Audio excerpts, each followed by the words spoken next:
یا حسین حسین حسین یا حسین حسین حسین یا حسین حسین حسین اے میرے مولا پیاس یہ بجھا دو کہیں مر نہ جاؤں تم مجھے بچا لو تم مجھے بچا لو میں تڑپ رہا ہوں میں سسک رہا ہوں اب تو اس گدا کو کربلا بلا لو کربلا بلا لو اے کریم حسین حسین یا حسین حسین حسین یا حسین حسین حسین یا حسین حسین حسین کربلا جانے کی خواہش ہے مگر ہوں میں غریب جانے کس دن مجھے ہوگا تیرا دیدار نصیب تیرے دہلیز پہ مر جاؤں میں روتے روتے اور دفنا دیا جاؤں تیرے روضے کے قریب یا حسین حسین حسین یا حسین حسین حسین یا حسین حسین حسین یا حسین حسین حسین عشق سرور میں تڑپتا ہے میرا دل ایسے کہ زندہ میں ہو کوئی پرندہ جیسے مولا کچھ زیادہ سفر پاس نہیں ہے میرے میں نہیں جانتا جاؤں گا میں کب اور کیسے یا حسین حسین حسین یا حسین حسین حسین یا حسین حسین حسین یا حسین حسین حسین اپنا دربار فقیروں کو دکھا دو مولا بہتے دامن میں ذرا رحم تو کھاؤ مولا کربلا جانے سے پہلے نہ قضا جائے موت سے پہلے بس ایک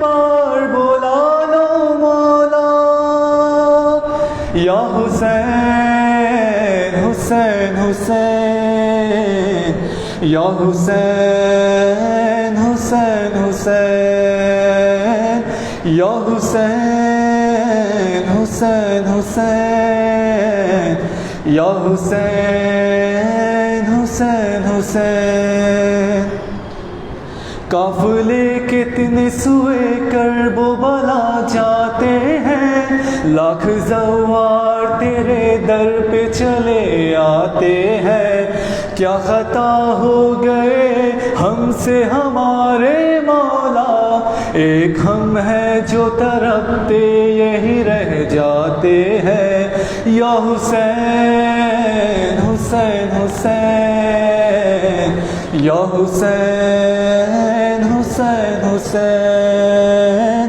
یا حسین حسین حسین یا حسین حسین حسین کربلا جانے کی خواہش ہے مگر ہوں میں غریب جانے کس دن مجھے ہوگا تیرا دیدار نصیب تیرے دہلیز پہ مر جاؤں میں روتے روتے اور دفنا دیا جاؤں تیرے روضے کے قریب یا حسین حسین حسین یا حسین حسین حسین یا حسین حسین حسین یا حسین حسین حسین، عشق سرور میں تڑپتا ہے میرا دل ایسے کہ زندہ میں ہو کوئی پرندہ جیسے، مولا کچھ زیادہ سفر پاس نہیں ہے میرے، میں نہیں جانتا جاؤں گا کب اور کیسے، یا حسین حسین حسین، یا حسین حسین حسین، یا حسین حسین حسین، یا حسین حسین حسین، صلوات محمد و آل محمد۔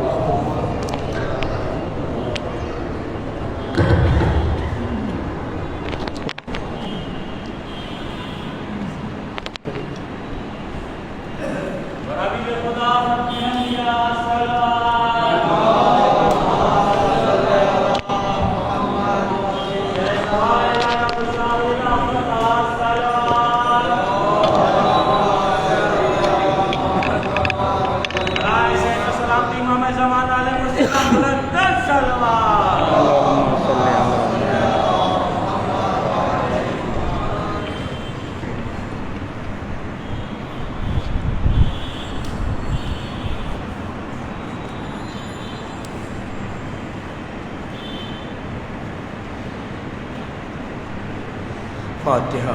بسم اللہ الرحمن الرحیم، الحمد للہ رب العالمین، الرحمن الرحیم، مالک یوم الدین، ایاک نعبد و ایاک نستعین، اہدنا الصراط المستقیم، صراط الذین انعمت علیہم غیر المغضوب علیہم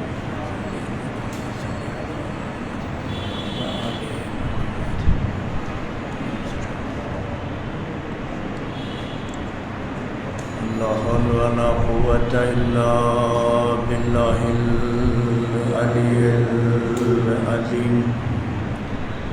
أعوذ بالله من الشيطان اللعين الرجيم، بسم الله الرحمن الرحيم، الحمد لله الذي نور قلوبنا بشعاع أنوار محبة العلوية، وجعلنا من المتمسكين بولاية المرتضوية، الذي فرض الله محبته ومودته على العربية والعجمية۔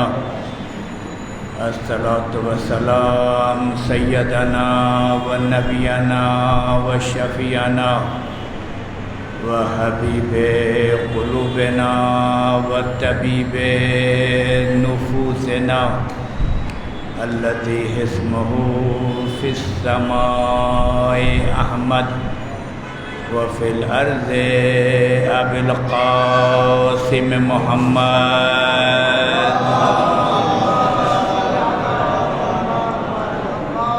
ثم الصلاة والسلام على آلہ الطیبین الطاہرین المعصومین، من یومنا ھذا الی یوم الدین، آمین یا رب العالمین۔ اما بعد، قال رسول اللہ صلی اللہ علیہ وآلہ وسلم، انی تارکم فیکم الثقلین، کتاب اللہ عترتی اہل بیتی، ان تمسکتم بہما لن تضلوا بعدی، لن یفترقا حتی یردا علی الحوض۔ صلوات محمد علی محمد۔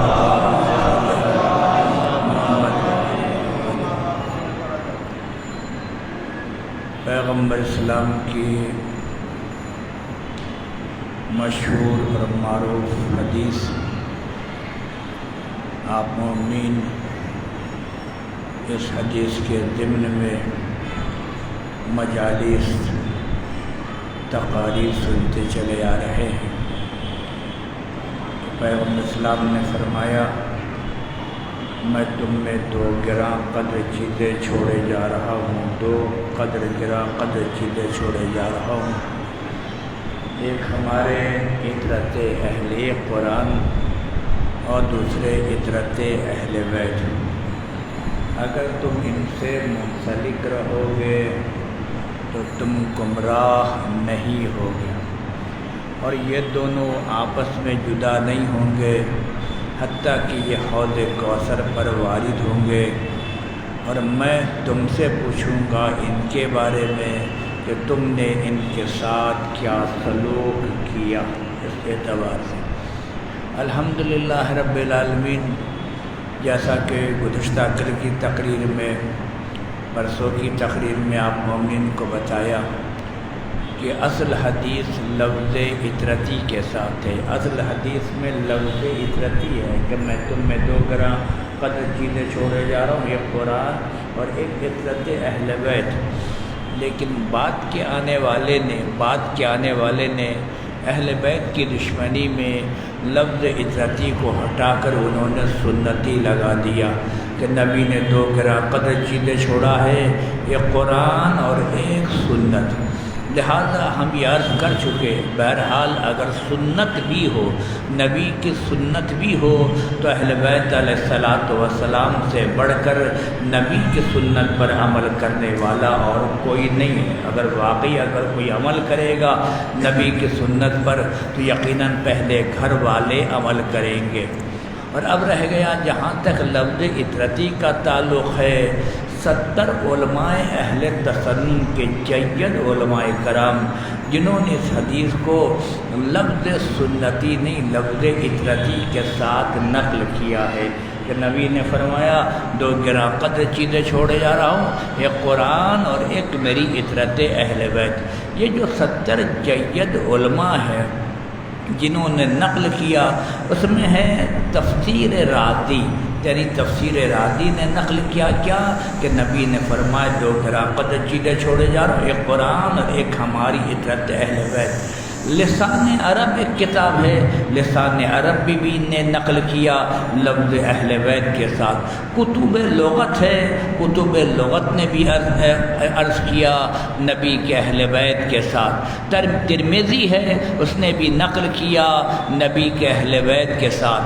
سنن ابن داؤد ہے، اس نے بھی نقل کیا لفظ اہل بیت کے ساتھ۔ سوارق المحرقہ ہے، اس نے بھی نقل کیا لفظ اہل بیت کے ساتھ۔ درود بھیجیے محمد اور آل محمد علیہ۔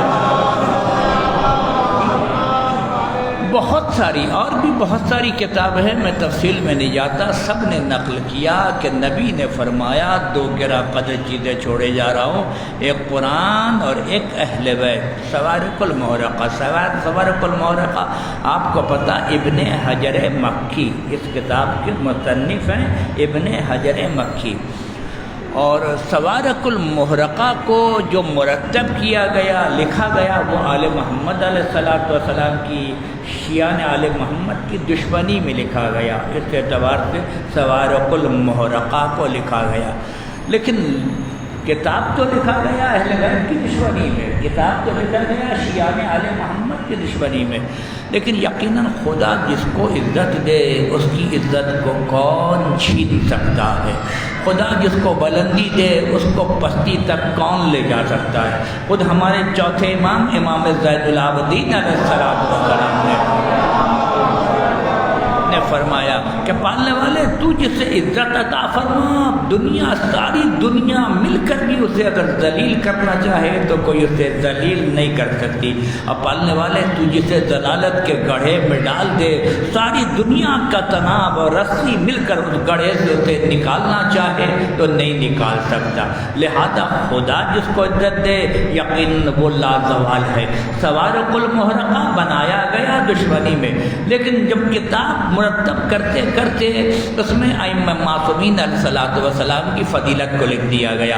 یعنی کتاب مرتب ہو رہی ہے دشمنی میں، لیکن خود علی ابن ابی طالب کے بھی فضائل ہے، امام حسن کے فضائل بھی لکھ گئے، امام حسین کے فضائل بھی لکھ گئے، امام زین العابدین کے فضائل بھی اس میں آ گئے، امام رضا کا بھی تذکرہ ہو گیا، امام محمد تقی کا بھی تذکرہ ہو گیا. یعنی ہمارے 12 اماموں کی عظمت اس میں آ گئی. جب 12 اماموں کی عظمت آ گئی، حتیٰ کہ امام مہدی کے متعلق بھی فضائل اس میں آ گیا. جب یہ 12 اماموں کے فضائل سوارق محرقہ میں آ گئے تو اعتراض کرنے والوں نے اعتراض کیا کہ یہ تو ائمہ آل محمد کے خلاف تھا، یہ تو شیعان آل محمد کے خلاف تھا، اس میں 12 اماموں کی عظمت کیوں لکھ گئی؟ تو سوارق المحرقہ کے مصنف نے ابن حجر مکی نے کہا کہ یہ جو 12 امام ہیں یہ فقط شیعوں کے امام تھوڑی ہے، یہ تو ہمارے بھی امام ہیں. درود بھیجیے محمد اور آل محمد. یہ تو ہمارے بھی امام ہیں. اس اعتبار سے 12 اماموں کا تذکرہ بھی سوارق المحرقہ میں آ گیا. الحمدللہ رب العالمین. خدا عزت دینے والا ہے، اور یقین آج تک آل محمد علیہ السلام کی عزت عظمت توقیر باقی ہے. مٹانے والے مٹ گئے، فنا کرنے والے ختم ہو گئے، لیکن آج آل محمد علیہ السلام کا مرتبہ باقی ہے، اور انشاءاللہ صبح قیامت تک باقی رہے گا. کل کی مجلس میں جیسا کہ عرض کیا کہ قرآن اہل بیت علیہ السلام کا قصیدہ پڑھ رہا ہے. نعوذ باللہ معاذ اللہ اگر کسی مخالف کو لایا جائے تو اچھی بات ہے، یہ اہل بیت علیہ السلام کے مخالف ہیں، لیکن قرآن قصیدہ پڑھ رہا. پورا قرآن ابتدا سے لے کر انتہا تک دیکھ لیجئے، سب قصیدہ پڑھ رہا ہے اہل بیت علیہ السلام کا. یعنی کیا قرآن نے جب دیکھا کہ شب ہجرت 40 کے 40 بڑے بڑے کافروں نے ایک مقام پر میٹنگ کیا. کیا میٹنگ کیا؟ کہ محمد کو قتل کر دینا چاہیے، محمد جس دنیا سے چلے جائیں، اور لہذا 40 قبیلے کے 40 سردار جمع ہوئے، اور جمع ہونے کے بعد یہ شب ہجرت آ گئے. کیوں آ گئے؟ کہ نبی کو یہ شہید کریں گے، نبی کو یہ ختم کریں گے. اس اعتبار سے آ گئے. یہ جو 40 کے 40 افراد شب ہجرت آئے تھے نبی کے قتل کے ارادے سے، جب یہ پہنچے تو یقیناً یہ رات کو نبی کو قتل کرتے، لیکن انہوں نے رات کو نبی کو قتل نہیں کیا. یہ انتظار کیا انہوں نے کہ سویرا ہو جائے پھر نبی کو قتل کریں گے. یہ سویرے کا انتظار کیوں کیا؟ یہ سویرے کا انتظار اس لیے کیا کہ یہ 40 کے 40 بڑے سردار آئے تھے، آپس میں طے یہی تھا ابو جہل کو پتہ نہ لگنے پائے، ابو لہب کو پتہ نہ لگنے پائے. یہ ہو سکتا ہے یہ انہی کے خاندان کے ہیں.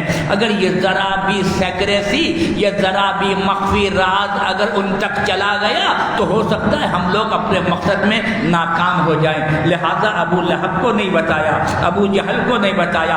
انتہائی سیکریسی 40 کے 40 آ گئے ہیں اور اب نبی کو قتل کرنا چاہتے ہیں. اتفاق سے ابو لہب نے دیکھ لیا. تم لوگ کیوں آئے ہو؟ جب پوچھ گچھ ہوئی تو بتایا ہم لوگ آئے ہیں محمد کے قتل کے ارادے سے. تو ابو لہب نے کہا جو کچھ بھی ہو ہم بنی ہاشم سے تعلق رکھتے ہیں، اگر رات کو تم حملہ کرو گے تو ہماری بچوں اور ہماری عورتوں کے زائل ہونے کا خطرہ ہے، ہم تم کو رات کو حملہ کرنے نہیں دیں گے. لہذا ابو لہب نے منع کیا، جس کی وجہ کر یہ رک گئے کہ یہ صبح کو حملہ کریں گے. اور نبی نے ادھر کیا کیا؟ علی ابن ابی طالب سے کہا اے علی تم ہمارے بستر پر سو جاؤ. اللہ کا رسول ہمارے سو جانے سے آپ کی جان بچ جائے گی. ہاں علی تمہارے سونے سے ہماری جان بچ جائے گی. علی نے شکر خدا ادا کیا. علی ابن ابی طالب علیہ السلام نبی کے بستر پر نبی کی چادر اوڑھ کر سو گئے، اور ادھر رسول خدا وہ نکل گئے. اللہ کا حکم ہوا، نبی نے خاک پھینکا، وہ جو کافر تھے اندھے ہو گئے، نبی ان کے درمیان سے نکل گئے. علی بستر پہ سو رہے ہیں. کافر انتظار دیکھتے دیکھتے 4-5 صبح کا وقت تھا. اس میں ایک شخص خالد نام تھا. اس طریقے سے دبے دبے پیر اور آنے کے بعد چادر ہٹایا. جیسے ہی چادر ہٹایا علی ابن ابی طالب علیہ السلام نے اس کی کلائی پکڑ لی. کلائی پکڑ کے مولا نے ایسا موڑا کہ چیخیں نکل گئی. باقی جو آ رہے تھے وہ بھی بھاگ گئے. درود بھیجیے محمد اور آل محمد پر.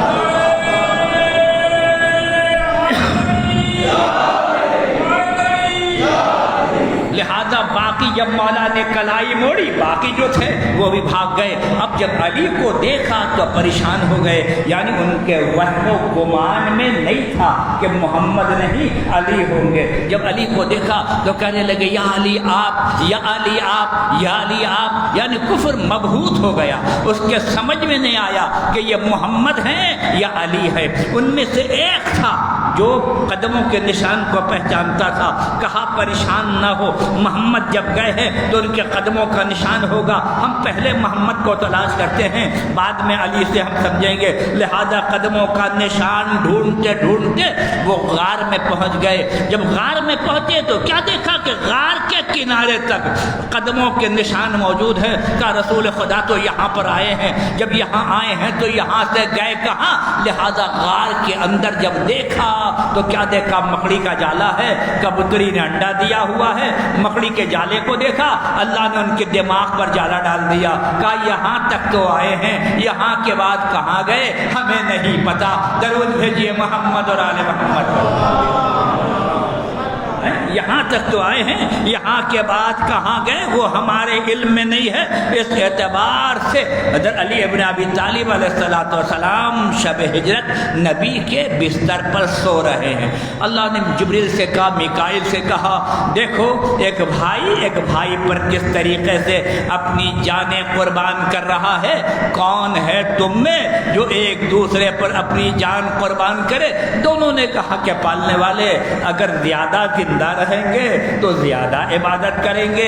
اللہ نے کہا بہت اچھی بات ہے، جاؤ اور جانے کے بعد علی کی حفاظت کرو. لہذا ایک طرف جبریل اور ایک طرف میکائیل پیتانے، جبریل سرہانے، دونوں علی ابن ابی طالب علیہ السلام کی حفاظت کر رہے ہیں. ایک مرتبہ جبریل نے میکائیل سے پوچھا کہ بتاؤ کہ تم افضل ہو یا میں افضل ہوں؟ تو میکائیل نے کہا میں افضل ہوں. کہا وہ کیسے؟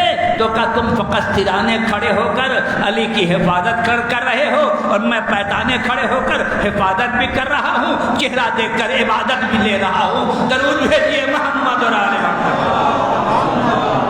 دونوں حفاظت بھی ہے اور عبادت بھی ہے. اس اعتبار سے علی سو رہے ہیں اس چادر پر. لیکن اللہ کو علی کا یہ عمل اتنا پسند آیا. یعنی علی ابن ابی طالب علیہ السلام جب شب ہجرت بستر رسول پر سوئے ہیں تو قرآن نے کہا وَمِنَ النَّاسِ مَن يَشْرِي نَفْسَهُ ابْتِغَاءَ مَرْضَاتِ اللَّهِ وَاللَّهُ رَءُوفٌ بِالْعِبَادِ. میرے بندے میں سے کچھ ایسے بندے ہیں جو اللہ کی خوشنودی کے لیے اپنی جان کو بیچ ڈالتے ہیں اور خدا ان پر بہت مہربان ہے. درود بھیجیے محمد اور آل محمد پر. خدا بہت مہربان ہے. اس اعتبار سے قرآن کی آیتیں یعنی قرآن قصیدہ پڑھ رہا ہے کأنہم علی ابن ابی طالب علیہ السلام کے بارے میں. جب چیسا پلائی ہوئی دیوار، کوئی جنگ ایسی نہیں ہے کہ جس جنگ میں علی ابن ابی طالب علیہ السلام نہیں گئے، الا دو جنگ کے. ایک جنگ تبوک ہے، ایک جنگ موتا ہے. جنگ تبوک میں النبی علی کو نہیں لے گئے. علی نے پوچھا اللہ کے رسول آپ مجھے نہیں لے جا رہے ہیں؟ تو نبی نے کہا یا علی انت منی بمنزلت ہارون من موسیٰ. اے علی تم کو وہی نسبت ہے جو ہارون کو موسیٰ سے نسبت تھی. فرق وقت یہ ہے کہ میرے بعد کوئی نبی نہیں ہوگا. کیا تم اس بات پر راضی نہیں ہو؟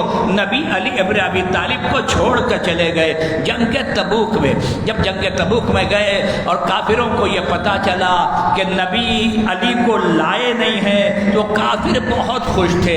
اب تو ہم جنگ جیت جائیں گے. یعنی ساری باتیں تو علی ابن ابی طالب کی تھی.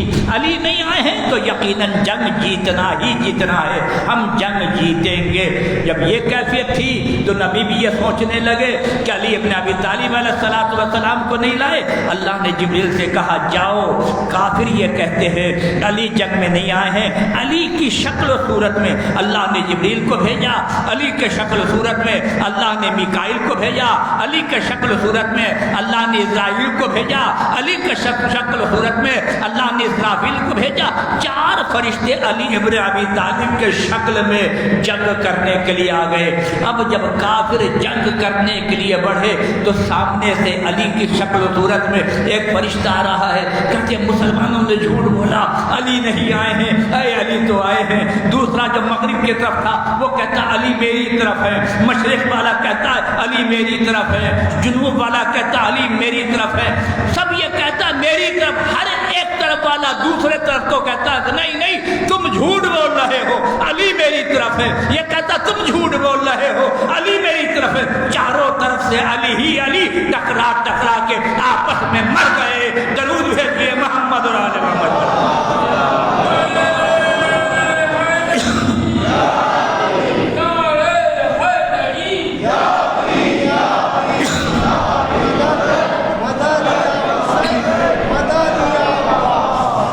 اعتبار سے آپس میں ٹکرا ٹکرا کے ختم ہوئے۔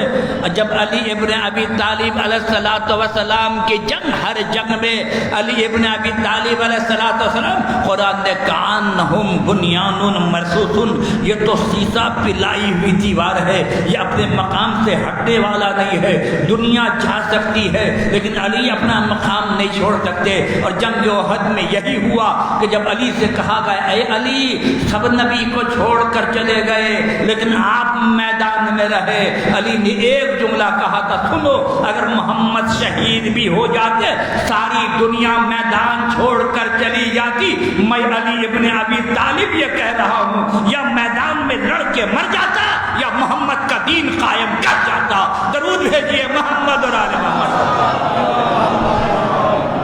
یا محمد کا دین قائم کر جاتا۔ علی میدان چھوڑ کر، علی ابن ابی طالب علیہ السلام ہٹنے والے نہیں ہے۔ مولا کی تلوار ٹوٹ گئی تھی کسی جنگ میں، جب تلوار ٹوٹ گئی تو مولا علی ابن ابی طالب نے رسول اللہ سے کہا اللہ کے رسول میری تلوار ٹوٹ گئی ہے، تلوار دیجئے۔ نبی کے پاس ایک تلوار سے نبی لڑ رہے تھے، ایک تلوار نبی کے کمر میں تھی، الگ سے ایک تلوار تھی۔ نبی اگر چاہتے تو وہ تلوار علی ابن ابی طالب علیہ السلام کو دے دیتے، لیکن جب علی نے نبی سے تلوار مانگا کہ اللہ کے رسول ہماری تلوار ٹوٹ گئی ہے، آپ ہمیں تلوار دیجئے، وَمَا يَنْتَقُ عَنِ الْهَوَىٰ إِنْ هُوَ إِلَّا وَحْيٌ يُوحَىٰ کا مالک بالکل خاموش۔ جو رسول اللہ کے وحی سے بولتا ہے وہ رسول بہت خاموش ہے، کچھ نہیں بولتے۔ اتنے میں جناب جبریل امین آئے، کیا جنت سے اللہ کی طرف سے تلوار لے کر آئے، ذوالفقار لے کر آئے۔ کیا اللہ کے رسول سپاہی جب وہاں کا ہے تو تلوار بھی وہاں کی چاہیے، یہ ذوالفقار۔ اور جب ذوالفقار آیا تو ایک جملہ جبریل نے اعلان کیا، لا فتح الا علی، لا سیف الا ذوالفقار۔ ذوالفقار جیسی کوئی تلوار نہیں ہے اور علی جیسا کوئی مرد نہیں ہے۔ درود بھیجیے محمد اور آل محمد۔ مرد نہیں، اس اعتبار سے لہذا جب سپاہی وہاں کا ہے تو تلوار بھی وہی کی ہے۔ اور جب یہی ذوالفقار تھی جنگ احد میں جو علی ابن ابی طالب علیہ السلام بڑھ بڑھ کر حملہ کر رہے تھے، اور جب بڑھ بڑھ کر علی ابن ابی طالب علیہ السلام حملہ کر رہے تھے اور کافر جو ہے وہ سب کے سب جو ہے مسلمان نبی کو چھوڑ کر بھاگ گئے، اور کافر نے چاروں طرف سے نبی کو گھیر لیا، اور شیطان نے کہا قد قتل محمد مارے گئے۔ یہی علی ابن ابی طالب تھے، ایک ہاتھ سے نبی کو اٹھا کے بلند کیا اور کہا کہ مسلمانوں جاؤ نہیں، بھاگو مت، یہ اللہ کے رسول قتل نہیں ہوئے، اللہ کے رسول زندہ ہے۔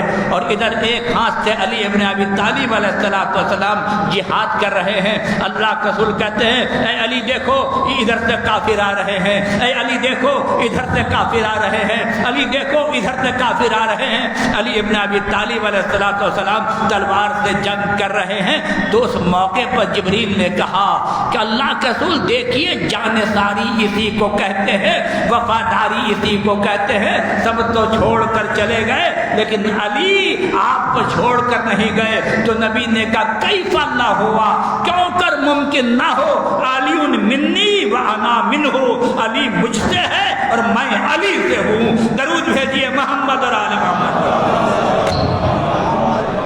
علی مجھ سے ہے اور میں سے ہوں، اس اعتبار سے نبی نے کہا تو اس وقت جبریل نے کہا انا منکما، اللہ کے رسول میں آپ دونوں سے ہوں۔ اس اعتبار سے جبریل قصیدہ منقبت پڑھ رہا ہے جنگ احد میں، اور علی ابن ابی طالب علیہ السلام اسی طریقے سے جنگ میں ہیں، اور یہی ضربت ہے علی ابن ابی طالب علیہ السلام کی جنگ خندق میں، جب عمر ابدبت کے سر پر علی ابن ابی طالب علیہ السلام نے ضربت لگائی تو نبی نے کیا کہا؟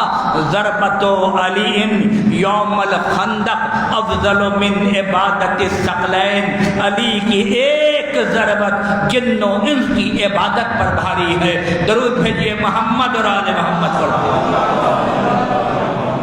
بآواز بلند درود محمد اور آل محمد پر۔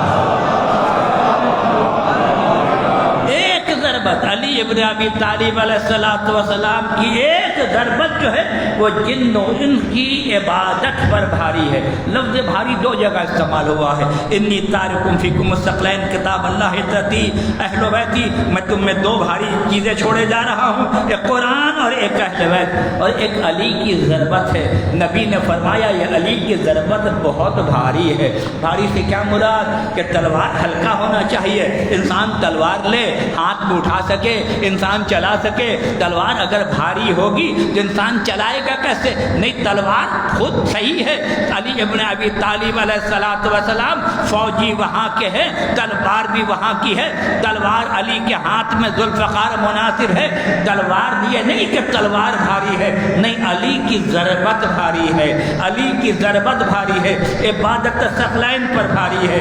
علی کی عبادت بہت عظیم عبادت ہے جو علی نے عمر ابن عبدبت کے سر پہ جو ضربت لگائی ہے۔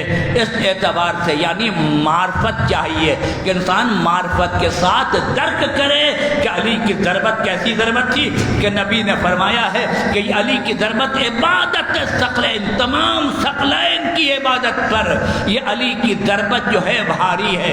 یعنی کیا پتہ ہے آپ کو کہ جہاد فروع دین کی چوتھی قسمیں ہے، اول نماز ہے، دوسرا روزہ ہے، تیسرا حج ہے، چوتھا زکوٰۃ ہے، پانچواں خمس ہے، چھٹا جہاد ہے۔ چھٹی قسمیں ہے جہاد۔ جب علی ابن ابی طالب علیہ السلام کی چھٹی قسم کی جو جہاد ہے، جب جہاد میں ایک ضربت علی ابن ابی طالب علیہ السلام کی اتنی بھاری ہے تو جو پانچویں عبادت ہے وہ کتنی بھاری ہوگی، جو چوتھی عبادت ہے وہ کتنی بھاری ہوگی، جو حج ہے وہ کتنا بھاری ہوگا، جو روزہ ہے وہ کتنا بھاری ہوگا، جو نماز ہے وہ کتنا بھاری ہوگا۔ درود بھیجیے محمد اور آل محمد علیہ السلام۔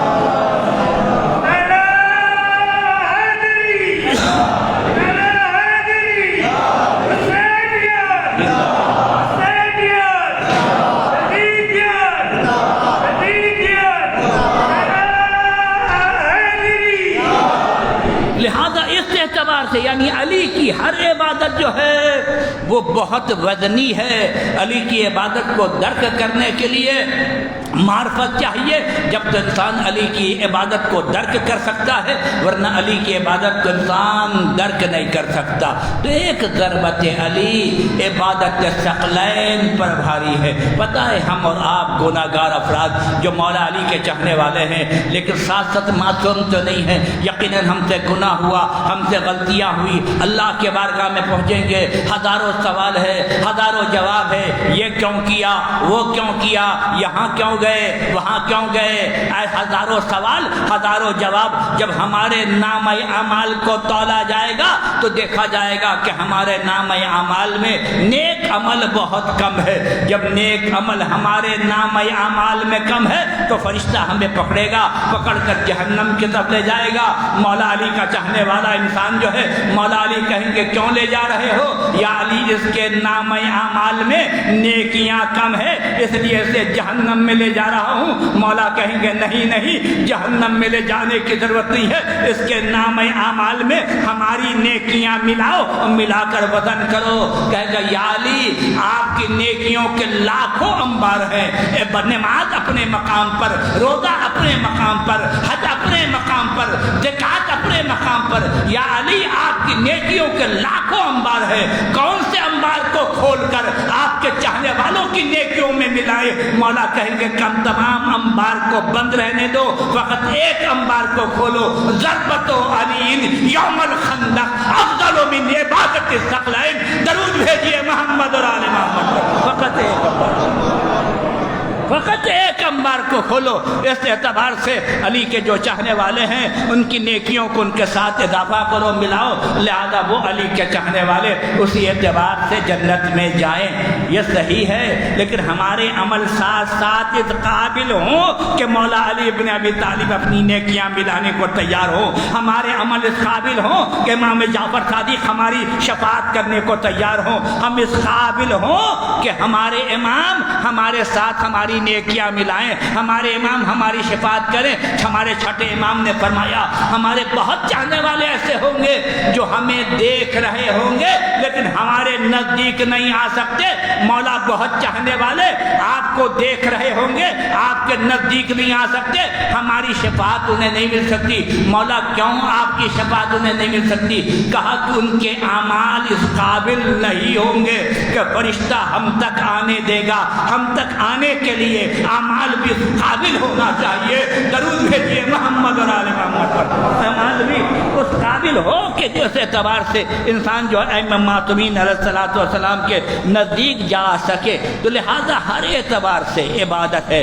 علی اور آل علی، پورا قرآن جو ہے علی ابن ابی طالب علیہ السلام کے قصیدہ پڑھ رہا ہے. ہر عمل علی ابن ابی طالب علیہ السلام کا آپ دیکھیے. کأنہم بنیان مرصوص، یہ تو سیسا پلا ہوئی دیوار ہے. جب علم کی باری آتی ہے، من عنده علم الکتاب، اس کے پاس تو تمام کتاب کا علم موجود ہے. اللہ نے جب طہارت کو دیکھا کہ انما یرید اللہ لیذھب عنکم الرجس اہل البیت ویطہرکم تطہیرا، یعنی طہارت پر نظر پڑی تو اللہ طہارت کا اعلان کر رہا ہے. اور جب حالت رکوع میں زکات دیتے ہوئے دیکھا کہ انما ولیکم اللہ ورسولہ والذین آمنوا الذین یقیمون الصلاۃ ویؤتون الزکاۃ وہم راکعون. درود بھیجیے محمد اور آل محمد پر. یعنی پورے قرآن کی آیت، ہر مقام پر قرآن کی آیت ہے. اسی طریقے سے اگر مسند امامت پر بیٹھ کر علی ابن ابی طالب علیہ السلام اگر اسلام کے مسائل کو حل کر رہے، کل شیء احتینا ہو فی امام مبین، ہم نے ہر شے کو امام مبین میں داخل کر دیا ہے. ہر اعتبار سے قرآن کی آیت جو ہے علی اور آل علی کی عظمت اور فضیلت بیان کر رہی ہے. اس اعتبار سے لہذا علی ابن ابی طالب علیہ السلام نہ فقط علی ابن ابی طالب علیہ السلام ہر منزل پر، ہر مقام پر مولا ہمارے آل محمد کے چاہنے والوں کے لیے نمونہ عمل ہے. اس اعتبار سے نبی کی حدیث ہے کیا 3 چیزوں کا دیکھنا اللہ کی عبادت ہے. ایک کیا ہے؟ النظر الی الکعبہ عبادت، یعنی کعبے کی طرف انسان اگر دیکھے تو عبادت ہے. النظر الی المصحف، یعنی قرآن کی طرف انسان دیکھے تو دیکھنا عبادت ہے. النظر الی وجہ علی عبادت، علی ابن ابی طالب علیہ السلام کے چہرے کی طرف انسان دیکھے تو عبادت ہے. کہتے ہیں ان 3 چیزوں کا دیکھنا عبادت ہے. کیوں؟ قرآن کا دیکھنا عبادت ہے، کعبے کا دیکھنا عبادت ہے، علی کے چہرے کو دیکھنا عبادت ہے. کیوں عبادت ہے؟ کہتے ہیں ان 3 چیزوں پہ اللہ کا نور برستا ہے. جب اللہ کا نور برستا ہے تو دیکھنا عبادت ہے. اب پتہ چلا کعبے پر جب اللہ کا نور برسا تو بیت اللہ بن گیا، قرآن پر اللہ کا نور برسا تو کتاب اللہ بن گیا، علی کے چہرے پر اللہ کا نور برسا تو وجہ اللہ بن گیا. درود بھیجیے محمد اور آل محمد.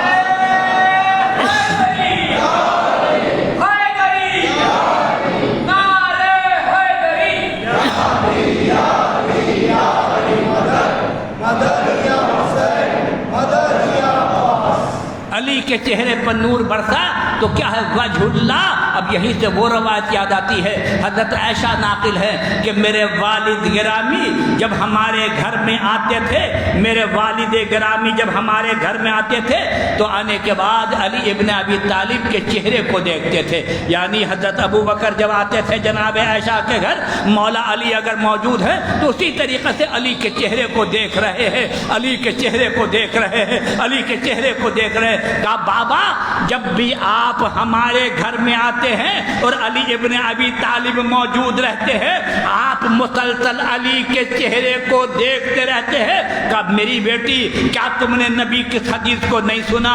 النظر الی وجہ علی عبادہ، علی کے چہرے پر نظر کرنا عبادت ہے، لہذا جب میں اپنے گھر میں رہتا ہوں تو قرآن صامت کی تلاوت کرتا ہوں، جب تیرے گھر میں آتا ہوں تو قرآن ناطق کی تلاوت کرتا ہوں۔ درود بھیجیے محمد اور آل محمد پر۔ اللہ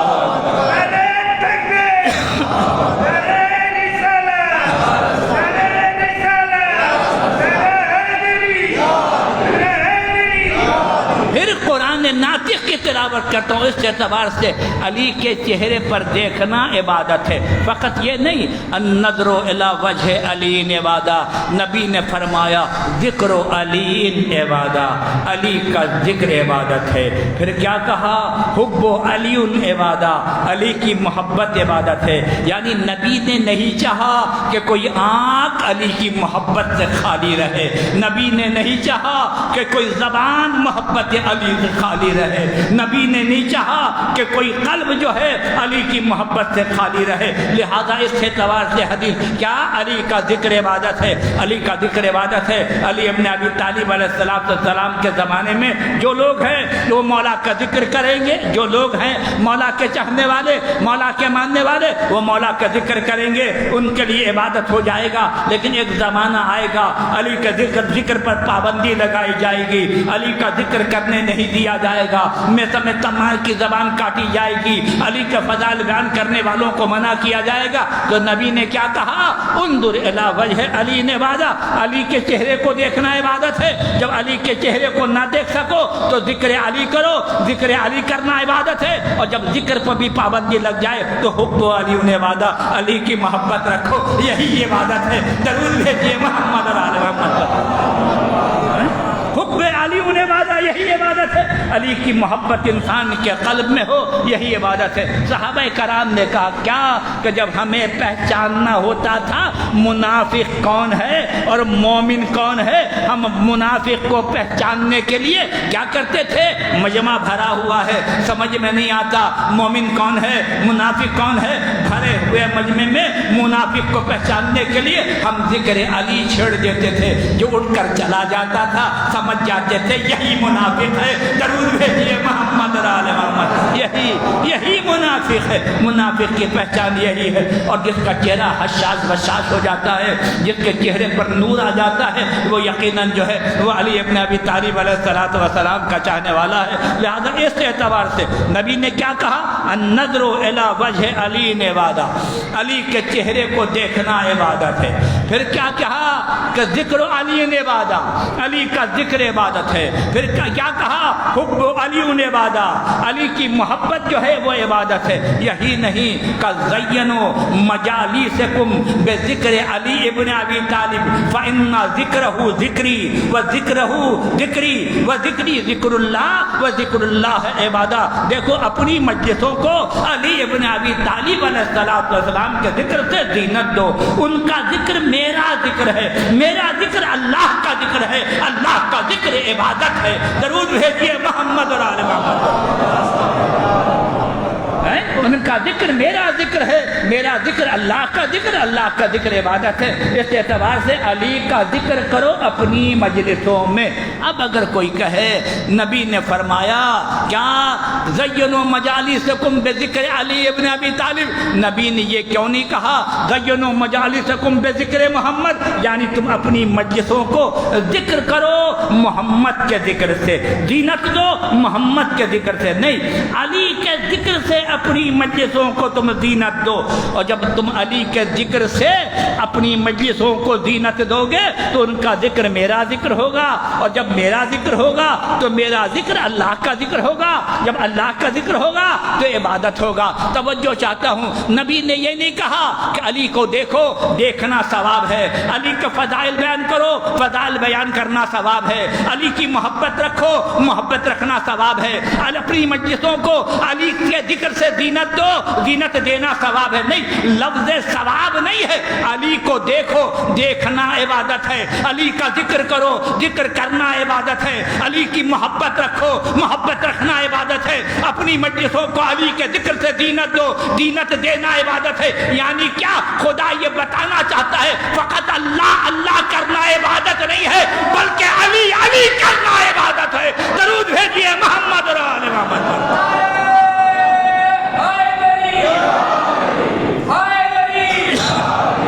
فقط اللہ اللہ عبادت نہیں ہے، نماز اپنے مقام پر عبادت ہے، روزہ اپنے مقام پر عبادت ہے، حج اپنے مقام پر عبادت ہے، لیکن محمد اور آل محمد کا ذکر بھی جو ہے وہ بھی عبادت ہے، عبادت۔ اس لہذا اس اعتبار سے ان کا ذکر کرو، یقیناً جو ہے عبادت خدا میں شامل ہوتا جائے گا۔ لیکن بعض اوقات بعض مقام پر ہمیں بہت افسوس لگتا ہے، ہمیں بہت دکھ ہوتا ہے بعض مقام پر۔ کب بعض مقام پر دکھ ہوتا ہے؟ جب یہ کہا جاتا ہے کہ معاذ اللہ نعوذ باللہ رسول اللہ ان پڑھ تھے، رسول اللہ لکھنا پڑھنا نہیں جانتے تھے، معاذ اللہ رسول اللہ نورانی نہیں تھے، معاذ اللہ رسول خدا معصوم نہیں تھے، لہذا ہم آل محمد کے چاہنے والے ہمارے لیے اذیت کا سبب بنتا ہے، ہم تکلیف کا سبب بنتا ہے، ہم بہت برا مانتے ہیں، بہت برا مانتے ہیں۔ کیوں کہ یہ نبی کو کہہ رہے ہیں معاذ اللہ نبی لکھنا پڑھنا نہیں جانتے تھے، نبی ان پڑھ تھے، نبی معصوم نہیں تھے، نبی نوری نہیں تھے، لہذا اس اعتبار سے کیوں ہمیں اذیت ہوتی ہے؟ آپ یہ بتائیے کہ نبی کے متعلق اگر یہ کہا جائے کہ نبی ان پڑھ تھے، نبی لکھنا پڑھنا نہیں جانتے تھے معاذ اللہ، لیکن علی ابن ابی طالب علیہ السلام کے بارے میں شیعہ سنی سب کا اتفاق ہے کہ علی سب سے بڑے عالم دین تھے، علی کے پاس سب سے بڑا علم موجود تھا۔ یہ جو سب سے بڑا علم علی ابن ابی طالب کے پاس موجود تھا، علی ابن ابی طالب علیہ السلام عالم تھے، تو تاریخ ہمیں علی کے استاد کا نام بتائے، علی کا استاد کون تھا؟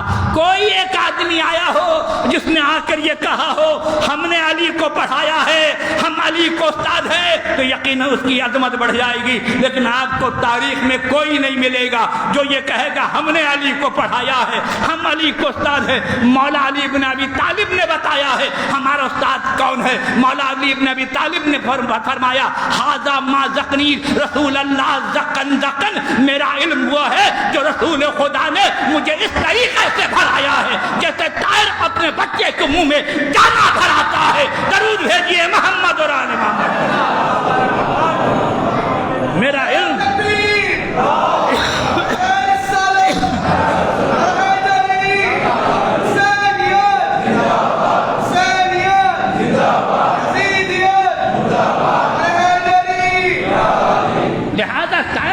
پرندہ اپنے منہ میں دانا بھراتا ہے، رسول نے ہمیں اس طریقے سے علم دیا ہے۔ مولا علی اگر نہیں بتاتے تو پتہ بھی نہیں چلتا کہ علی ابن ابی طالب علیہ السلام کا استاد کون ہے۔ تو لہذا ہمیں دکھ اس بات کا ہوتا ہے کہ جب شاگرد کے پاس اتنا علم ہے تو یقیناً استاد کے پاس کتنا علم ہوگا۔ درود بھیجیے محمد اور آل محمد پر، کتنا علم ہوگا۔ جبکہ خود کا انا مدینۃ العلم وعلی بابها، میں شہر علم ہوں، علی اس کا دروازہ ہے۔ اس اعتبار سے لہذا رسول خدا جو ہیں وہ خزانہ ہے، رسول خدا جو ہے وہ کان ہے، رسول خدا بنگالی زبان میں کہتے ہیں خونی ہے، رسول خدا اس اعتبار سے خزانہ، رحمت کا خزانہ، رحمت کا خزانہ۔ اور اس خزانے سے جس کو جتنا فیض حاصل کرنا ہے اس نے اتنا فیض حاصل کیا ہے۔ اس خزانے سے اپنے اپنے ظرف کے اعتبار سے فیض حاصل کیا۔ رسول خدا رحمت للعالمین ہے، رسول خدا سراج منیر ہے، رسول خدا فقر کائنات ہے، رسول خدا فقر موجودات ہے۔ کائنات میں اللہ کا رسول ایک ہے، اللہ کے رسول کے مثل کوئی نہیں ہے۔ لیکن جب رسول خدا کی عظمت کو اگر آپ کو دیکھنا ہے تو علی اور آل علی کی عظمت عظمت کو دیکھیے. جب علی اور اہل علی کی عظمت سمجھ میں آ جائے تو رسول کی عظمت خود بخود سمجھ میں آ جائے گی. اس اعتبار سے رسول خدا کیا ہے؟ کان ہے. رسول خدا خونی ہے. رسول خدا خزانہ ہے. پتہ ہے آپ کو جب کوئی کان ہوتا ہے نا، کان جہاں ذخائر ہوتے ہیں، ذخائر جہاں سے قدرتی جو چیزیں نکلتی ہیں، لہذا کان سے ہیرا نکلتا ہے اور اسی کان سے کوئلہ بھی نکلتا ہے. توجہ چاہتا ہوں، کان سے ہیرا بھی نکلتا ہے، اسی کان سے کوئلہ بھی نکلتا ہے. ہیرا کس طریقے سے ہیرا ہوتا ہے؟ ہیرا سورج کی روشنی کو اپنے اندر جذب کرتا ہے اور جذب کرتا ہے، جذب کر کر کے ہیرا بن جاتا ہے. اور کوئلہ سورج کی روشنی سے اتنا جلتا ہے، اتنا جلتا ہے، اتنا جلتا ہے کہ کالا کوئلہ ہو جاتا ہے. درود بھیجیے محمد علیہ. اتنا جلتا ہے.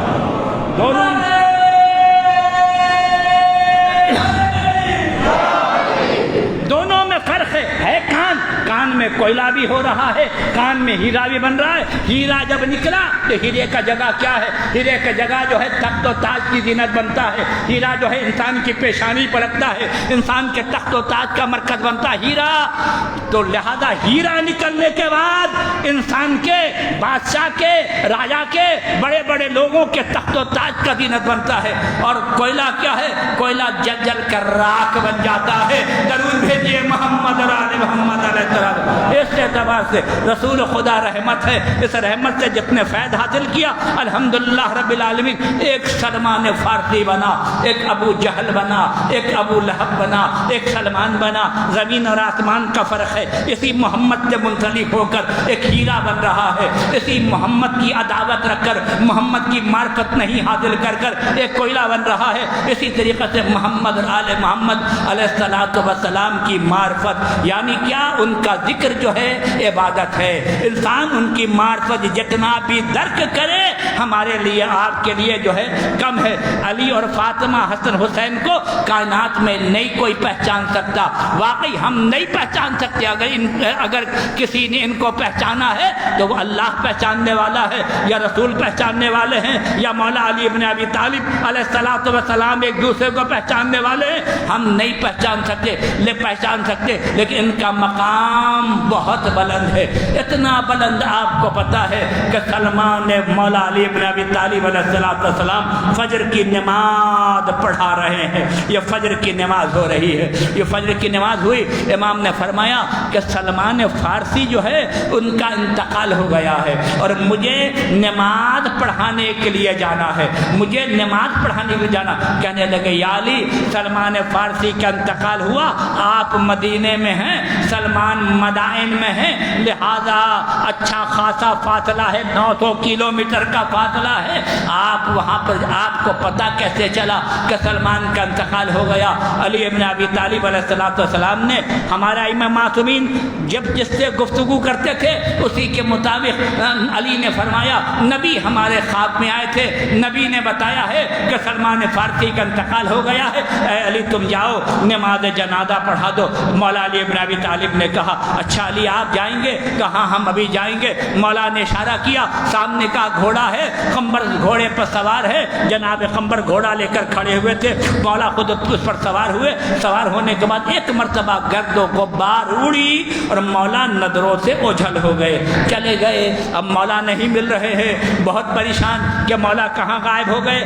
ایک آدمی کو بلایا، کہا کہ تم آؤ، تیز رفتار گھوڑے پر سوار ہو کر جلدی مدائن جاؤ اور جا کر پتا چلو کہ یہ آخر قضیہ کیا ہے. کہ جناب سلمان فارسی کے بارے میں جو علی ابن ابی طالب نے کہا کہ سلمان فارسی کا انتقال ہو گیا، واقعی انتقال ہوا اور علی جو نظروں سے اوجھل ہو گئے. علی گئے تو کہاں گئے؟ جا کر پتا کرو، پتا کر کے بتاؤ.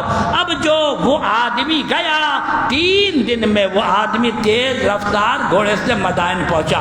پہنچنے بعد کہا کہ سنا ہے سلمان کا انتقال ہو گیا. کہاں سلمان کا انتقال ہو گیا؟ کہا کہ علی آئے تھے.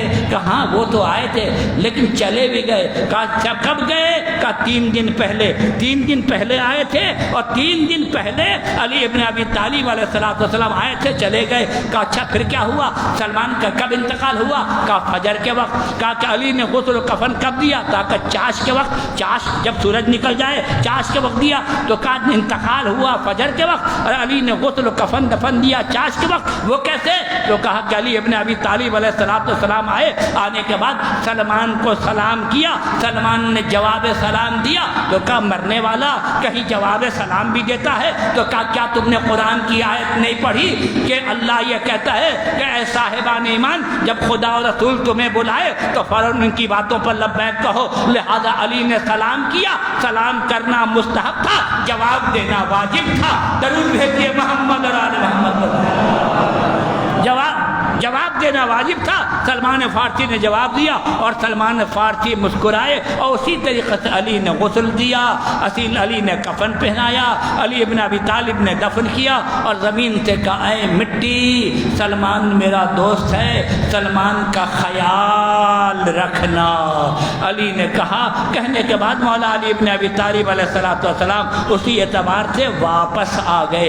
لہذا علی ابن ابی طالب علیہ السلام مظہر العجائب، یعنی کیا؟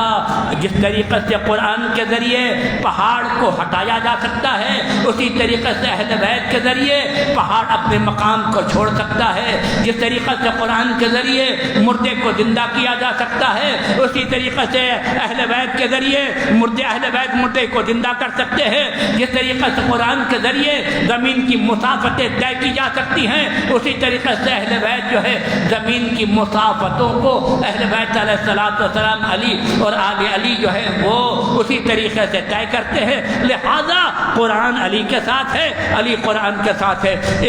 ابن حجر مکی نے کہا، کیا کہا؟ یہی حدیث انی تارکم فیکم الثقلین کتاب اللہ اطرتی اہل بیتی ان تمسکتم بہما لن تضلوا بعدی۔ اس کے بعد کا علی مع القرآن والقرآن مع علی، علی قرآن کے ساتھ ہے، قرآن علی کے ساتھ ہے، یہ دونوں آپس میں جدا نہیں ہوں گے۔ آج الحمدللہ ساری دنیا میں آپ اسلام کے فرقے میں دیکھیے، ہمارا نماز ایک نہیں ہے، ہمارا روزہ ایک نہیں ہے، ہمارا وضو ایک نہیں ہے۔ اسلام کے فرقے میں نماز میں اختلاف ہے، وضو میں اختلاف ہے، حج میں ہو سکتا ارکان حج میں اختلاف ہے، بہت ساری چیزوں میں اختلاف ہے، لیکن آپ قرآن اسلام کے 73 فرقہ جس گھر میں بھی آپ جائیے سب کے گھر میں قرآن ایک ہے، قرآن میں کوئی اختلاف نہیں ہے۔ درود بھیجیے محمد اور آل محمد۔ 73 فرقہ جس فرقے میں بھی آپ جائیے، جہاں جائیے، مالکی ہو، حنبلی ہو، شافعی ہو، سنی ہو، شیعہ ہو، وہابی ہو، دیوبندی ہو، بریلوی ہو، جہاں جائیے قرآن آپ کو ایک ملے گا، قرآن میں کوئی فرق نہیں ہے۔ نعوذ باللہ معاذ اللہ ہم پر یہ الزام لگایا جاتا ہے کہ شیعوں کا 40 پارہ قرآن ہے۔ خدا کی قسم اس منبر رسول سے کہہ رہا ہوں، اگر شیعوں کا 40 پارہ قرآن ہے، کہاں ہے وہ قرآن؟ شیعوں کے گھر میں ہے، شیعوں کی مسجد میں ہے، شیعوں کے امام بارگاہ میں ہے، کسی مزار میں ہے، کربلا میں ہے، نجف میں ہے، مشہد میں ہے، کاظمین میں ہے، سامرا میں ہے، دنیا کے کس مقام پر ہے؟ اگر 40 پارہ ہے تو ایک لا کر ثابت کرو۔ درود بھیجیے محمد اور آل محمد۔ کس مقام کس مقام پر؟ نہیں، ساری دنیا میں آپ کہیں بھی جائیے گا، جہاں بھی جائیے گا، یہی قرآن ملے گا۔ جو آپ کے گھر میں قرآن ہے یہی قرآن ہمارے پاس ہے۔ قرآن میں کوئی فرق نہیں ہے، قرآن ہو بہو ہے۔ مجھے یاد ہے تقریباً ہو سکتا ہے 1990 یا 94 ایسا ہی کچھ ہوگا، میں ایران سے اس مقام پر آیا ہوا تھا۔ 8 سال پرانا پٹن امام بارگاہ میں کنٹینیو مجلس پڑھا، آیا یہ شیعہ مسجد میں بیٹھا، 4 افراد ہمارے پاس ہے۔ امام صاحب سلام علیکم۔ وعلیکم السلام، ہم آپ کا قرآن دیکھنا چاہتے ہیں۔ الحمدللہ رب العالمین، قرآن دیکھیے گا۔ ایک قرآن نکالا، یہ قرآن دیکھا، ادھر ادھر الٹتے رہے۔ آستے آستے کان بولتا না 44 এই তো 30 রয়েছে। তারপরে বলতেছে আচ্ছা একটা কাজ করে আপনি ওই পাকিস্তানি কোরআন নিয়ে আসেন।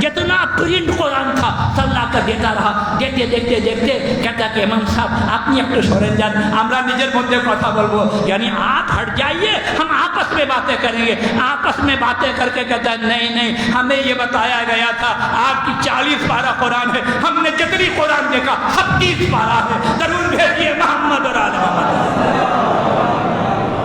ہم نے جتنی قرآن دیکھا 37 پارہ ہے، الحمدللہ رب العالمین۔ اس کے بعد آل محمد علیہ السلام کی کتابیں یقیناً رفتہ رفتہ رفتہ وہ آل محمد علیہ السلام سے منسلک ہو گئے۔ اس اعتبار سے شیعوں کی قرآن جو ہے 40 پارہ قرآن ہے۔ نہیں بابا، یہی قرآن کے زبر اور زیر اور شد اور مد میں اگر شک ہو انسان دائرہ اسلام سے خارج ہے۔ وہی قرآن 30 پارہ قرآن، ایک لفظ ایک حرف اگر ادھر ادھر ہو انسان دار اسلام سے خارج ہو جائے گا۔ لہذا قرآن وہی ہے۔ ایک دوسرا یہ کہ ہمارا یہ عقیدہ ہے کہ وہی قرآن ہے جو رسول خدا صلی اللہ علیہ وآلہ وسلم کے سینے میں نازل ہوئی، وہی قرآن ہے، اس میں کوئی رد و بدل نہیں ہے۔ معاذ اللہ نعوذ باللہ جو کہتے ہیں شیعہ قرآن میں تحریف کے قائل ہے، نہیں، کوئی تحریف نہیں ہے، وہی قرآن ہے۔ ہمارے پاس 3 دلیل ہے۔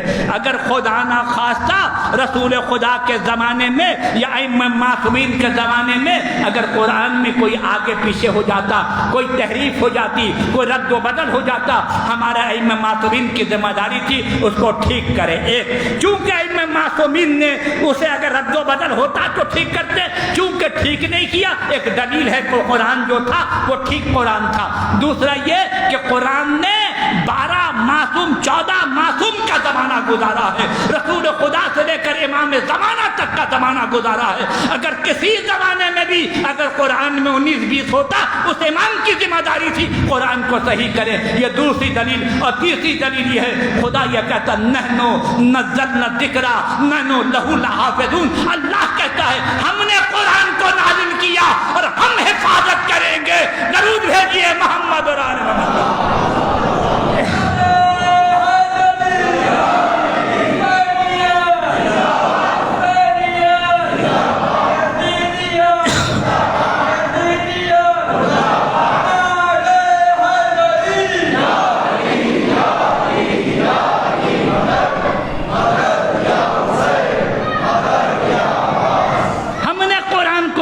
کیا ہم حفاظت کریں گے۔ شیعہ سنی یہ جو 40 پارہ جو کہتے ہیں نا 40 پارہ ہے یا معاذ اللہ تحریف ہوا ہے، کمی بیشی ہوئی ہے، ایک ہی دلیل جب اللہ کہہ رہا ہے کہ ہم حفاظت کریں گے، اگر 19-20 ہو گیا تو نعوذ باللہ معاذ اللہ کیا کہ اللہ نے حفاظت نہیں کیا یا اللہ حفاظت کرنے میں ناکام رہ گیا؟ نہیں، جب اللہ کہہ رہا ہے کہ ہم حفاظت کریں گے اس سے بڑھ کر اور کوئی طاقت نہیں ہے جو قرآن میں رد و بدل کرے۔ اس اعتبار سے یہ وہی قرآن ہے۔ لہذا آج قرآن دنیا میں آپ جس گھر میں بھی جائیے آپ کو یہی قرآن ملے گا۔ دوسری بات قرآن کے متعلق یہ ہے کہ یقیناً جو مصائب قرآن پر ہوں گے وہی مصائب اہل بیت پر ہوں گے، جو دشواریاں قرآن کے ساتھ ہوں گی وہی دشواریاں قرآن کے ساتھ اہل بیت کے ساتھ ہوں گی۔ آپ دیکھیے اگر قرآن کی بے حرمتی ہوئی تو اہل بیت کی بھی بے حرمتی ہوئی، اگر قرآن کو جلایا گیا تو اہل بیت کے خیام جلائے گئے، اگر قرآن کو نزا پر بلند کیا گیا تو یقیناً شہدائے کربلا کے سر نوکھے نزا پر بلند ہوئے۔ جو کیفیت قرآن کے ساتھ وہی کیفیت جو ہے اہل بیت کے ساتھ۔ قرآن اور اہل بیت آپس میں ایک ہے، یہ کبھی جدا نہیں ہوں گے۔ اور یہی وجہ ہے کہ آپ دیکھیں کربلا میں امام حسین علیہ السلام نے اتنی عظیم قربانی حسین کی جو کربلا میں ہوئی اسی اللہ کے قرآن کی خاطر، اسی اللہ کے دین کے خاطر۔ اور حسین کا سر جو ہے وہ جسم سے جدا ہو گیا، اور جدا ہونے کے باوجود حسین سورہ کہف کی تلاوت کر کے یہ بتا رہے ہیں دنیا ہمیں قرآن سے جدا نہیں کر سکتی، ہم قرآن سے جدا نہیں ہو سکتے۔ ارباب اعظام محرم کے ایام ہے، آپ کو پتا ہے کہ میرا آقا حسین دوسری محرم کو کربلا پہنچ گیا، اور آج ارباب اعظام تیسری محرم شب چوتھی محرم کی رات ہے جب حسین روانہ ہوئے مکے سے 2 میل کا فاصلہ 2 منزل کا فاصلہ کوفے سے رہ گیا تھا. جب حسین روانہ ہوئے اتنے میں قیامت کی گرمی تھی. ارباب یادا اس قیامت کی گرمی میں کسی نے کہا کہ کوئی سائے کا انتظام ہو جاتا, کوئی سائے کی جگہ مل جاتی. اتنے میں کسی نے اللہ اکبر کہا. یہ جو کسی نے اللہ اکبر کہا, لوگوں نے کہا کیوں اللہ اکبر کہہ رہے ہو؟ کہنے لگے کہ سامنے جو ہے وہ درخت نظر آ رہا ہے, سائے کا انتظام ہے. لیکن جو راستے کے پہچاننے والے تھے اس نے کہا کہ نہیں, اس راستے میں کوئی درخت نہیں ہے. جب غور سے دیکھا تو کیا دیکھا؟ طویل نیزہ ہے جو تیزی سے چلا آ رہا ہے, وہ درخت کے مانند لگ رہا ہے. اور آتے آتے ایک پورا لشکر آیا اور حسین کے پاس آ کے وہ لشکر رک گیا. رک کے یہ ہر کا لشکر تھا اور ہر کے سپاہی تھے. حسین کو اس مقام پر روک لیا اور کہا کہ حسین ہمیں یہ حکم ملا ہے کہ آپ کو ہم قید کر کے اس مقام سے لے جائیں, آپ کو ہم آگے بڑھنے نہ دیں. لیکن ارباب یازا سپاہیوں کی حالت بہت زیادہ خراب تھی. سب کی زبان پیاس سے منہ کے باہر نکلی ہوئی تھی, گھوڑا بھی اسی طریقے سے. حسین نے ایک مرتبہ نظر کیا کہ بھیا عباس پہلے ان کو پانی پلاؤ. عباس اٹھے, اکبر اٹھے, ہر کے لشکر والوں کو پانی پلایا. پھر امام نے کہا بھیا عباس ان کے گھوڑوں کو پانی پلاؤ, لیکن یاد رکھو گھوڑا ایک بار میں پانی سے سیراب نہیں ہوتا. جب تک بار بار پانی پی کر اپنے منہ کو پانی سے نہ ہٹا لے اس وقت تک ان کو پانی پلانا. امام حسین نے گھوڑوں کو بھی پانی پلایا اور خود ایک شخص کہتا ہے جو ہر کے لشکر میں تھا کہ میں بالکل آخر میں تھا, پیاس سے ہماری حالت بالکل خراب ہو رہی تھی. حسین اپنے مقام سے اٹھے. اٹھنے کے بعد حسین نے مجھ سے کچھ کہا, میں سمجھ نہیں پایا. ایک مرتبہ حسین نے چلو میں پانی لیا. پانی لینے کے بعد حسین نے مجھے پانی پلایا.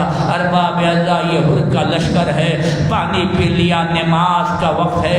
یہ اپنا رسول اللہ حسین نے کہا تم نماز پڑھ لو, ہم بھی نماز پڑھ لیتے ہیں. یزید کے لشکر سے آیا ہے لیکن کہتا ہے ابن رسول اللہ ہم نماز تو آپ ہی کے پیچھے پڑھیں گے. ہر کے لشکر والوں نے حسین کے پیچھے نماز پڑھا. جب نماز ختم ہو گئی ایک مرتبہ ہر نے حسین کے گھوڑے کے لگام میں فرش پر ہاتھ رکھا. جیسے ہی ہاتھ رکھا, حسین ہمیں حکم ہے کہ ہم آپ کو قیدی کر کے یہاں سے لے جائیں. امام نے ایک جملہ کہا, اے ہر تیری ماتم میں بیٹھے کہ تو نے میرے گھوڑے کے لگام میں فرش پر ہاتھ رکھ دیا. ارباب اعزا ہر نے کہا حسین ہم عربوں کا قاعدہ یہ ہے کہ ہماری ماں کا جب کوئی نام لیتا ہے نا تو ہم بھی پلٹ کر اس کی ماں کا نام لیتے ہیں. لیکن اے حسین میں کیا کروں, آپ کی ماں فاطمہ زہرا ہے, آپ کی ماں رسول کی بیٹی ہے, ہم آپ کی ماں کا نام نہیں لے سکتے. ارباب اعزا یہ کہہ کر حسین نے یاد دلا دیا, اے ہر یاد رکھنا میری ماں فاطمہ ہے. اور ارباب اعزا وہی ہوا جب شب عاشور آئی ہے. شب عاشور کو جب ہر بہت پریشان ہے عمر سعد کے پاس جاتا ہے اور جا کے کہتا ہے عمر سعد کل کیا ہوگا. عمر سعد نے کہا اتنی جنگ ہوگی کہ کربلا کی زمین لاشوں سے بھر جائے گی. کہا کیا سلو ممکن نہیں. اس نے کہا نہیں کل کسی جسم پر سر نہیں ہوگا. ایک مرتبہ ہر تھر تھر کانپ رہا ہے. بیٹا ہر کے قریب آیا, کہا بابا میں نے منع کیا تھا حسین کے گھوڑوں کو نہ روکو, لگام میں فرش پر ہاتھ نہ رو. بابا یہاں تک گھیر کے لانے کے ذمہ دار آپ ہیں. بابا ذرا میرے ساتھ آئیے. ہر کو لے کر قریب آیا. کیا دیکھا بابا سنو تو صحیح کیا آواز آ رہی ہے. کیا دیکھا حسین کے خیمے سے چھوٹے چھوٹے بچوں کی آواز آ رہی ہے, العطش العطش, ہائے پیاس ہائے پیاس ہائے پیاس. بابا جس نے ہمیں پانی پلایا ہے آج اس کے بچے پیاسے ہیں. بابا آج حسین کے خیمے میں پانی نہیں ہے. ارباب اللہ ایک مرتبہ پھر آیا اور آنے کے بعد کہتا ہے چلو میرے ساتھ چلو. ارباب اعضاء کہا کہ میرے ہاتھ کو باندھ دو. ہاتھ کو باندھ دیا گیا. کہا کہ میرے آنکھ پر پٹی باندھ دو. جب ہر چلنے لگا تو ہر کا بھائی بھی اس کے ساتھ ہو گیا, ہر کا بیٹا بھی ساتھ ہوا, غلام بھی اس کا ساتھ ہوا. یہ چاروں آدمی چلے. ارباب اعضاء ہر کی آنکھوں میں پٹی ہے, ہاتھ میں رسی بندھی ہوئی ہے, ہاتھ بھی بندھے ہوئے ہیں. ایک مرتبہ ہر کے بیٹے نے کہا اللہ اکبر. کا بیٹا تم نے اللہ اکبر کیوں کہا؟ بابا حسین کا بھیا عباس آ رہا ہے آپ کے استقبال کے لیے. اللہ اکبر اللہ اکبر. بابا حسین کا بیٹا علی اکبر آ رہا ہے آپ کے استقبال کے لیے. ایک مرتبہ حسن نے کہا کہ بیٹے نے اللہ اکبر اللہ اکبر اللہ اکبر. کا خود آقا حسین آ رہے ہیں بابا آپ کے استقبال کے لیے. ایک مرتبہ حسین قریب آئے. حسن نے اپنا سر حسین کے قدموں پر رکھ دیا. مولا ہمارے گناہ معاف ہو گئے. حسین نے حر کو اٹھایا, اٹھا کر کہا حر تیری ماں نے تیرا نام کیا خوب رکھا ہے, تو دنیا کا بھی حر ہے دین کا بھی حر ہے. حر کو سینے سے لگایا. ایک مرتبہ حر نے کہا مولا میری خطا معاف کیجئے. اس کے بعد حر کہتا مولا میں ایک بات آپ سے کہنا چاہتا ہوں. مولا نے کہا بھیا حر کہو تو صحیح کیا کہنا چاہتے ہو؟ مولا میں نے جب آپ کے لگام میں فرش پر ہاتھ رکھا تھا ایک بیوی کے رونے کی آواز آئی تھی. مولا وہ بیوی کون ہے؟ مولا میں اس سے معافی مانگنا چاہتا ہوں. حسین نے کہا وہ میری بہن زینب تھی. بس یہ سننا تو کہتا مولا میں زینب سے معافی مانگنا چاہتا ہوں. جب جناب زینب کو پتا چلا خود میرے بھائی کے نصرت کو آیا ہے, اور باب اعضاء جناب فضہ آئی اور آنے کے بعد کہتی بھیا زینب نے تمہیں سلام کہا ہے.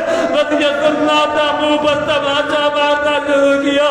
شہزادی ہمیں سلام کر رہی ہے. اور باب اعضاء حسین سے کہا مولا مجھے اجازت دیجئے.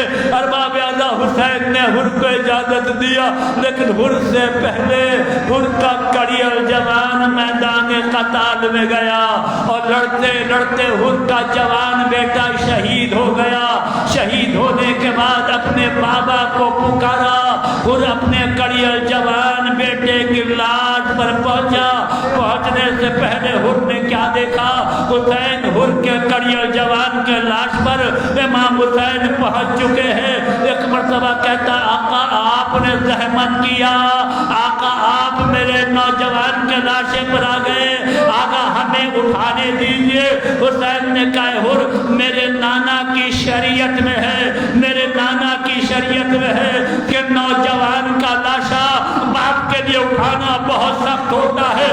خدا نہ کرے کوئی باپ اپنے کڑیل جوان کا جنازہ اٹھائے. اے حر تم چلے جاؤ, حسین موجود ہے. میں 10 بعد اب کہوں گا مولا حر کے کڑیل جوان کا اتنا خیال تھا, لیکن جب کربلا میں علی اکبر شہید ہوئے مولا کون تھا جو آ کر کہتا حسین کڑیل جوان کا لاشا اٹھایا نہیں جائے گا.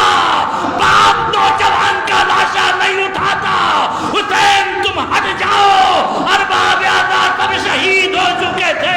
حسین نے علی اکبر کو اٹھایا, کبھی زمین پر رکھا پھر اٹھایا پھر زمین پر رکھا اور ایک لفظ کہا اکبر تیرا باپ بوڑھا ہو چکا ہے, تیرا جنازہ مجھ سے نہیں.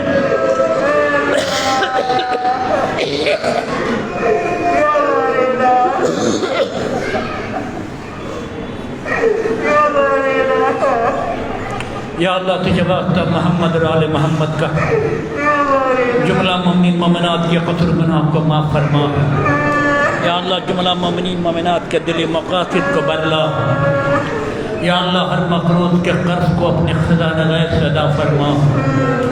یا اللہ ہر بے کسی کو دور کرنا، ہر پریشان حال کی پریشانی کو دور کرنا، سارے دنیا سے کورونا وائرس کا خاتمہ کرنا، عزاداران امام حسین کی حفاظت کرنا، پوری دنیا میں پالنے والے جو عزادار امام مظلوم ہو رہے پالنے والے سبوں کے جان مال عزت آبرو کی حفاظت فرما، بے نحو احسن میرے مولا اس عزاداری کو انجام دینے کی توفیق عطا فرما، ظہور امام زمانہ میں تعجیل فرمانا، ربنا تقبل منا انکا انت السمیع العلیم، ماتم حسین۔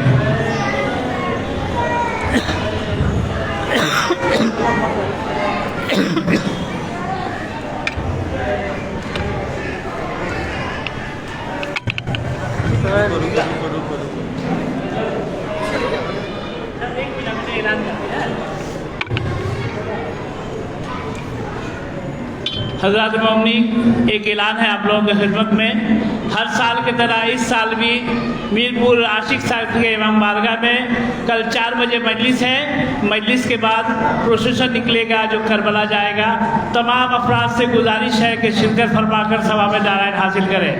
میرپور 11 نمبر لٹن صاحب عاشق صاحب کے امام بارگاہ میں 4 بجے مجلس ہوگی، بعد مجلس جلوس نکلے گا جو کربلا جائے گا۔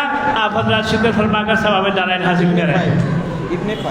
میرپور 11 ابن 5 یا حسین یا حسین۔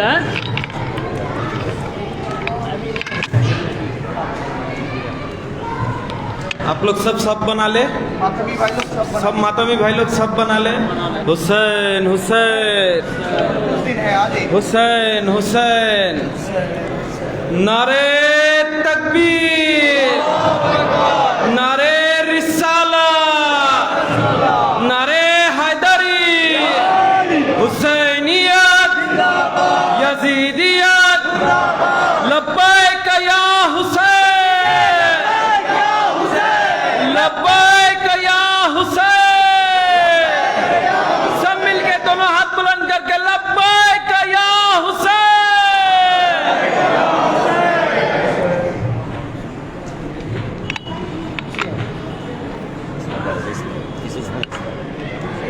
مل کے سب ماتم شبیر کرے، دل بدل سینہ بسینہ کربلا تعمیر کرے، مل کے سب ماتم شبیر کرے، مل کے سب ماتم شبیر کرے، مل کے سب ماتم شبیر کرے، یہ ماتم پہچان ہماری، اس پہ جا قربان ہماری، جس میں یہی ہے جان ہماری، یہ ماتم ہے شان ہماری، کہتا ہے ایمان ہمارا سارے جوانوں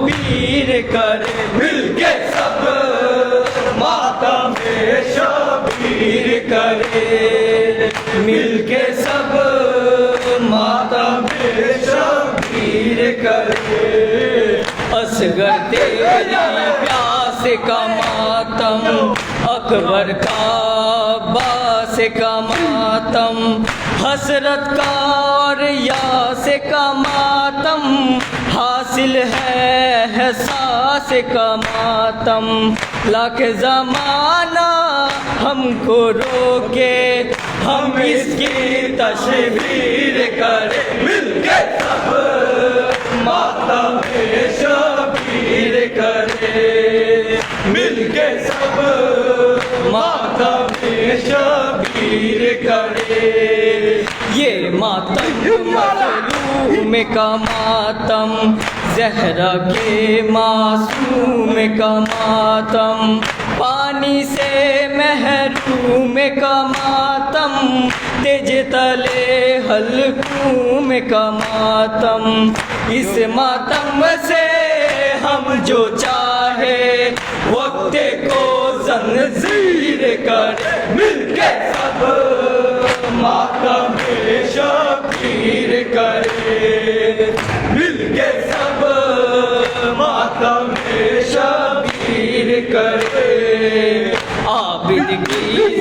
تیر کا ماتم، خوش کے گلے اور تیر کا ماتم، زینب کا شبیر کا ماتم، دل سے کرے دلگیر کا ماتم، جو ماتم زینب نے کیا تھا ہم اس کی تفسیر کرے مل کے سب ماتم شبیر کرے، مل کے سب ماتم شبیر کرے۔ ماتم کیا ہے شیخ علم ہے، یہ ماتم تو دی کا بھرم ہے، جسے خوشی ہو وہ یہ غم ہے، حق یہی ماتم پرچم ہے، اس پرچم کو اس ماتم کو سینوں پہ تحریر کرے مل کے سب ماتم شبیر کرے، مل کے سب ماتم شبیر کرے۔ ماتم جس کا دریا دریا، جس کی وفا ایمان کا چہرہ، جس کے علم کا خوں میں فریرا، ڈوب گیا وہ چاند نہ ڈوبا، اس کی وفا کہتی ہے ہم سے دنیا کو تسخیر کرے مل کے سب ماتم شبیر کرے، مل کے سب ماتم شبیر کرے۔ کہہ دیں گے ریحانو سرور حشر میں جب خاتون محشر، پہنچیں گی یہ بات جو آ کر چاہیے ماتم کے بنا پر، ہم کہہ دیں گے ہم کو غلام شبر و شبیر کرے مل کے سب ماتم شبیر کرے، مل کے سب ماتم شبیر کرے۔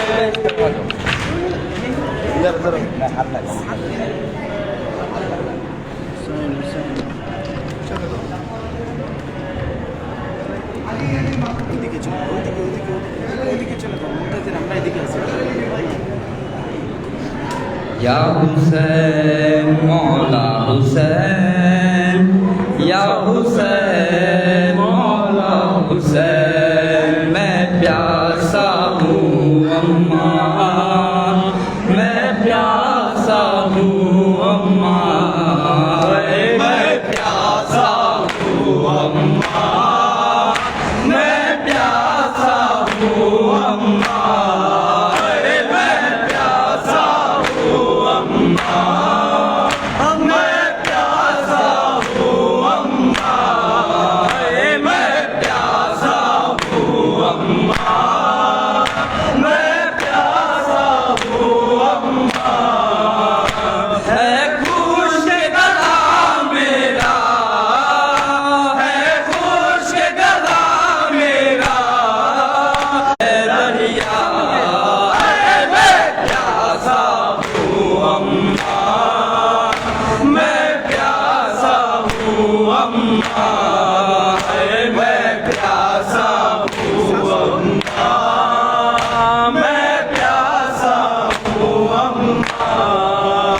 تم نے پہلو میں سلایا تھا، جب پیاس لگی مجھ کو پانی بھی پلا،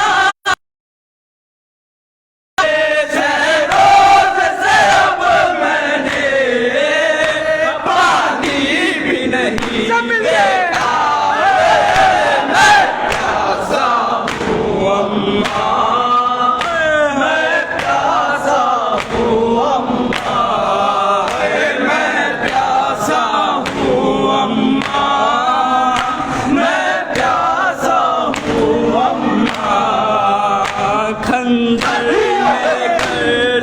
پر اب سمر چلائے گا. اماں یہ سما تم سے دیکھا نہیں جائے گا. جلتی ہوئی ریتی پر جلتی ہوئی ریتی پر کرنا ہے مجھے سجدہ.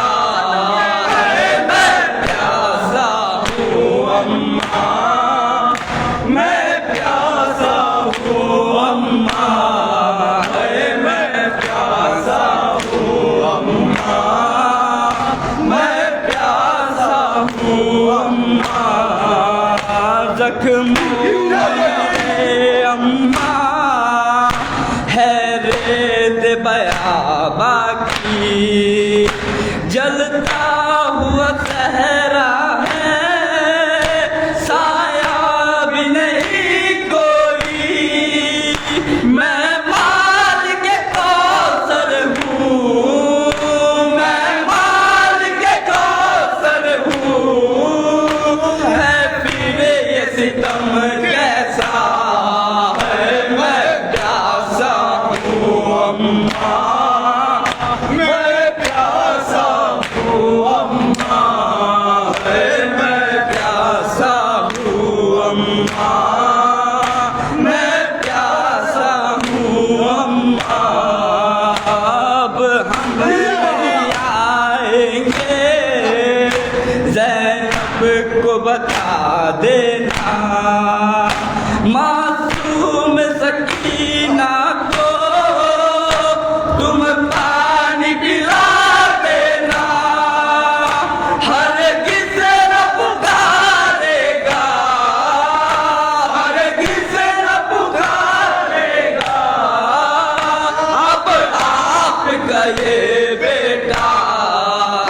میں پیاسا ہوں اماں میں پیاسا ہوں اماں میں پیاسا ہوں اماں میں پیاسا ہوں اماں. ہر حال دریا پر اماں مجھے جانا تھا. یہ مشق سکینہ کو بس ایک بہانہ تھا. دل اس سے کبھی جلتا تھا دل اس سے کبھی جلتا تھا. راضی بھی سمجھتا تھا. میں پیاسا ہوں اماں میں پیاسا ہوں اماں میں پیاسا ہوں اماں میں پیاسا ہوں اماں.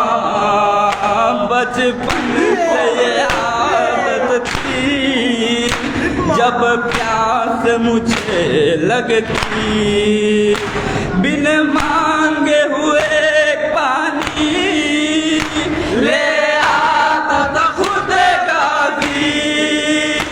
لے آئے ذرا پانی لے آئے ذرا پانی.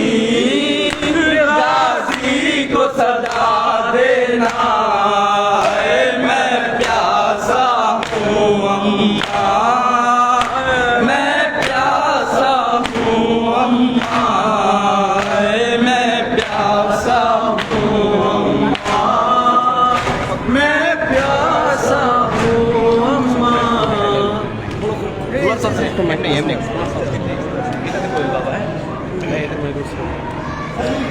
حسین حسین حسین یا حسین حسین یا حسین کم نہ ہوگا